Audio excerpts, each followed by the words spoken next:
როგორ უნდა შექმნა ბლოგი ინტერნეტ სივრცეში, რა გზით შეიძლება იგი საინტერესო გახადო და როგორ უნდა მართო. ამ საკითხებზე ახალციხის ახალგაზრდულ ცენტრში ტრენინგი ჩატარდა, მასში მონაწილეობა ქალაქის საჯარო სკოლების სამოქალაქო კლუბის აქტიურმა წევრებმა მიიღეს. 2 დღის განმავლობაში მათ ჯერ თეორიული კურსი მოისმინეს, შემდეგ კი ბლოგების შესაქმნელად თავად არეგისტრირდნენ. გვერდის მრავალფეროვნების შესახებ მონაწილეებმა რჩევები კომპეტენტური პირებისგან მიიღეს. აღნიშნული ტრენინგი ამერიკული ორგანიზაციის PH International-ის ორგანიზებით ტარდება. მისი მიზანია ახალგაზრდებმა ინტერნეტის საშუალებით სხვადასხვა სასარგებლო ინიციატივების შეასრულონ და სოციალური მედია უფრო ხშირად გამოიყენონ. ახალციხის ახალგაზრდულ ცენტრში ტრენინგს 10 აქტიური მოსწავლე ესწრებოდა. ორგანიზატორების განმარტებით მომავალში ისინი აქ მიღებულ ცოდნას საკუთარ კლასელებს გაუზიარებენ. მსგავსი ტრენინგები საქართველოს ყველა რეგიონში ტარდება. მასში სხვადასხვა საჯარო სკოლის მოსწავლეები მონაწილეობენ.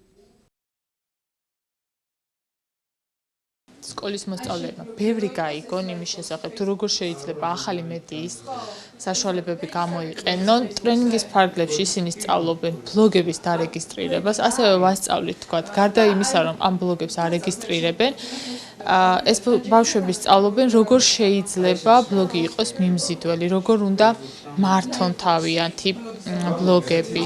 საერთოდ ბლოგებზე გვაქვს საუბარი და სოციალურ მედიაზე გვაქვს საუბარი და ჩემს საკმაოდ საინტერესო იყო და ბევრი რამ გავიგე ბლოგების შესახებ და ასევე სოციალური მედიის შესახებ.